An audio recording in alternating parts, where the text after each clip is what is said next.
मित्र हो नमस्कार, मी रिनेश रंजन.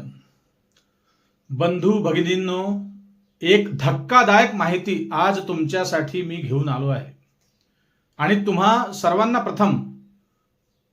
तुम्हा सर्वांना माझी आज अगदी कळकळीची विनंती आहे. आज तुम्ही हा व्हिडिओ अजिबात चुकवू नका. मित्र हो, झोपेत असाल तर खळबळून जागे व्हा. कुठल्या कामात व्यस्त असाल तर फक्त 10 मिनिटांसाठी तुमचं काम बाजूला ठेवा.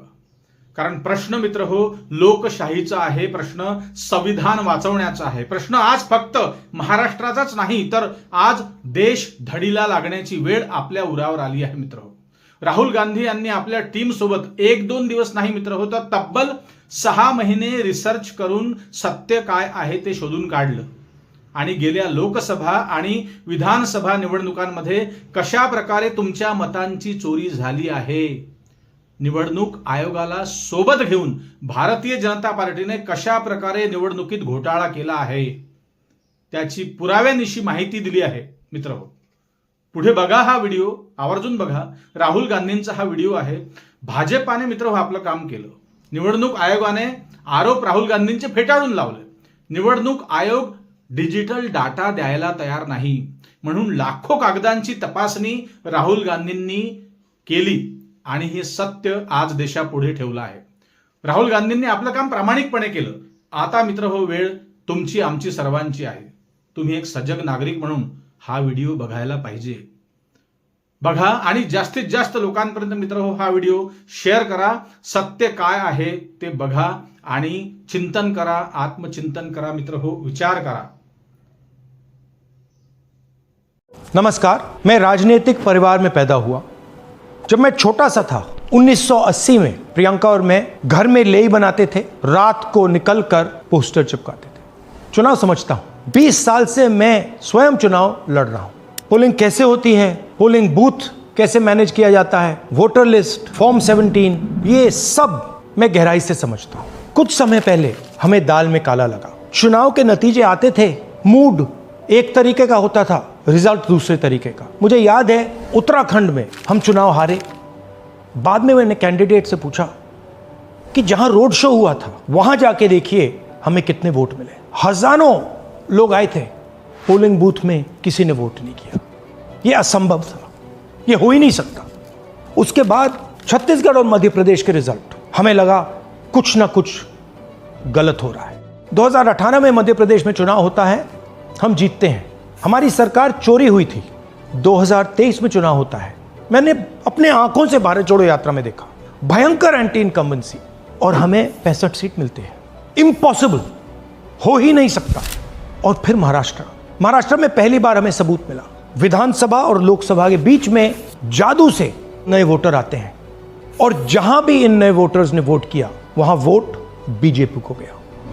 महाराष्ट्र चुनाव के बाद जब हमें डाउट हुआ, हमारे गठबंधन के सारे नेताओं ने प्रेस कॉन्फ्रेंस किए और हमने इलेक्शन कमीशन से कहा कि आप हमें वोटर लिस्ट दीजिए, वीडियो रिकॉर्डिंग दीजिए. इलेक्शन कमीशन ने मना किया. ना उन्होंने हमें वोटर लिस्ट दी और ना उन्होंने वीडियो रिकॉर्डिंग दी. डाउट हुआ, क्यों नहीं दे रहे, क्या कारण है? तो हमारे दिमाग में सवाल उठा, क्या इलेक्शन कमीशन बीजेपी की मदद कर रहा है? क्या इलेक्शन कमीशन ही इलेक्शन को चोरी करवा रहा है? इसके बाद हमने एक टीम सेटअप की और हमने उन्हें कहा कि आप जाइए, एक कंस्टिट्यूएंसी में जाके ढूंढिए, सच्चाई ढूंढिए, किस प्रकार से चीटिंग की जा रही है, किस प्रकार से ये काम किया जा रहा है और कौन कौन इस काम को कर रहे हैं. सबसे महत्वपूर्ण बात यह है कि इलेक्शन कमीशन डिजिटल डेटा नहीं देता है, फिजिकल डेटा देता है. मतलब लाखों कागज में वोटर लिस्ट दे देगा मगर डिजिटल वोटर लिस्ट किसी को कभी नहीं देता है. क्यों नहीं देता? कारण क्या है?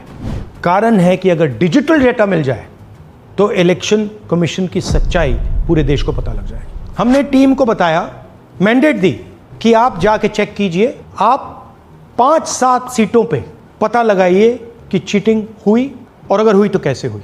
टीम ने हमें एक दिन बताया कि 5-7 सीटों पे काम किया ही नहीं जा सकता. क्यों?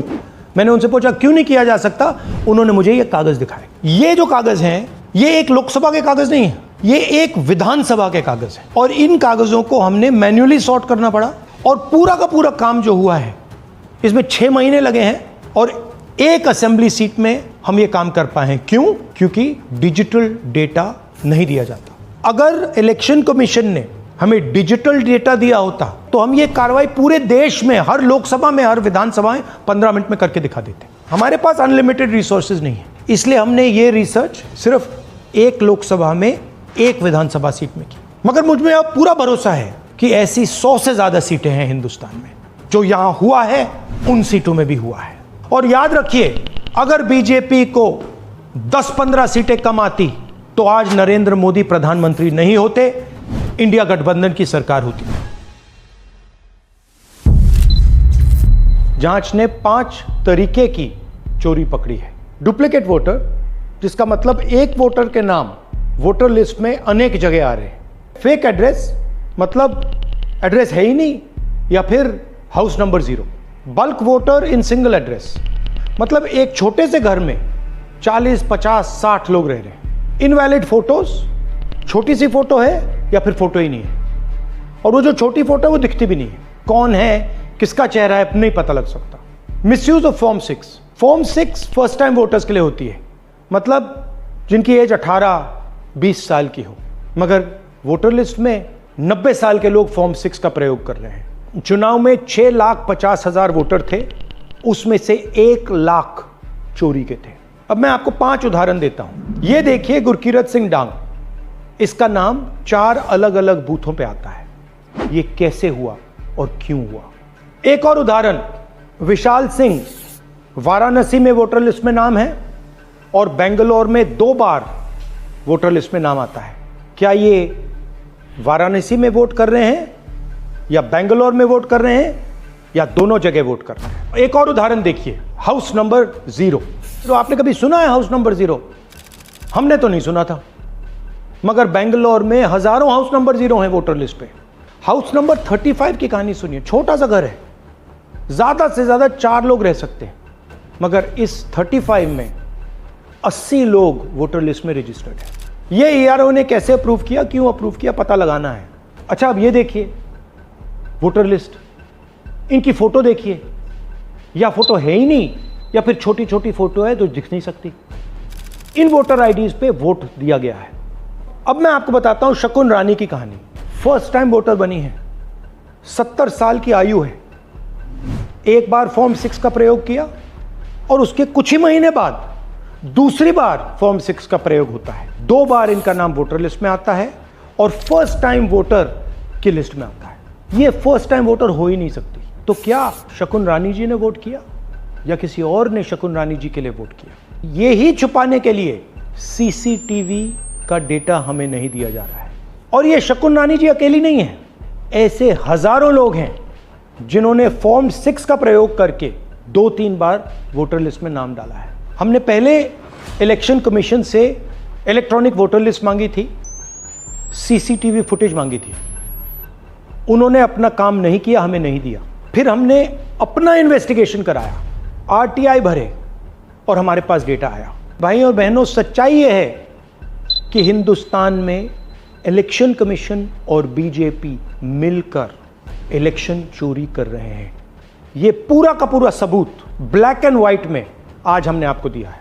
इलेक्शन कमीशन जानता है कि हमने उनकी चोरी पकड़ ली है, इसीलिए एसआईआर आया है। ये एसआईआर जो है इंस्टीट्यूशनलाइज चोरी है।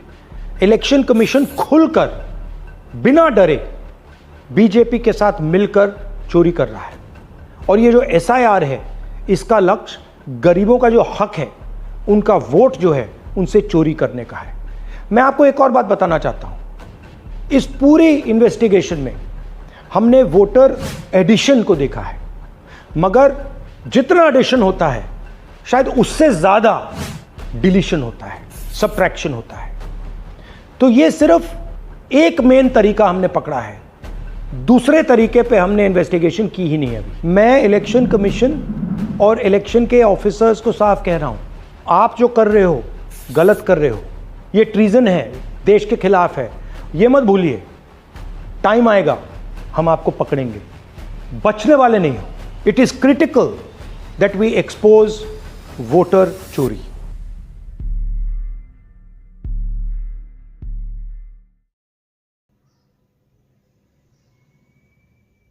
पाहिलं मित्र हो, बघितलं सत्य काय आहे ते राहुल गांधींनी पुराव्यानिशी तुम्हाला या व्हिडिओमध्ये सांगितलेलं आहे.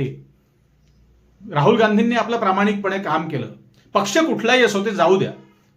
उद्या जर हेच चालत राहिलं आणि उद्या काँग्रेस पार्टीने जर का हेच केलं तर मग आपण करायचं काय? आपलं अमूल्य मतदान कसं, आपलं अमूल्य मत कसं? आपल्या मताला, आपल्या वोटिंगला, आपल्या वोटला कवडीचीही किंमत उरणार नाही. संविधान तर संपल्यात जमा होईल आणि लोकशाही या देशात तुम्हाला कुठल्याही कोपऱ्यात दिसणार नाही, हे लक्षात घ्या. ही एका पक्षाची गोष्ट नव्हे मित्र हो. ही फक्त भारतीय जनता पार्टीसाठीच नव्हे तर पुढे सत्तेत येणारे अनेक पक्ष असतील. मग लोकशाही अशा प्रकारे संपेल का? निवडणूक आयोगाला आपल्या खिशात ठेवून आपल्या मनमर्जीने वागवण्याची जर पद्धत या भारतात आली तर हा देश राहील का? या देशाची लोकशाही वाचेल का? हे लक्षात घ्या. चिंतन करा, आत्मचिंतन करा, विचार करा आणि जास्तीत जास्त लोकांपर्यंत मित्र हो हा व्हिडिओ आज शेअर करा. हे तुम्ही, ही देशभक्ती खरी आहे जे तुम्ही आज करणार आहात मित्र हो. आपला वेळ काढा आणि वेळ काढून आपल्या मित्रांना, आपल्या आप्तेष्टांना, अनेक लोकांना महाराष्ट्रभरात नाही तर भारतभरात हा व्हिडिओ पाठवा. आणि तुर्तास आपल्या चॅनलवर नवीन असाल तर सबस्क्राईब करा आणि तुम्हाला काय वाटतं ते कमेंटमध्ये नक्की लिहा मित्र हो, नक्की व्यक्त व्हा. पुन्हा भेटू नवीन विषयावर बोलण्यासाठी नव्या दिवशी नव्या दमानं. तोपर्यंत नमस्कार. जय हिंद, जय महाराष्ट्र.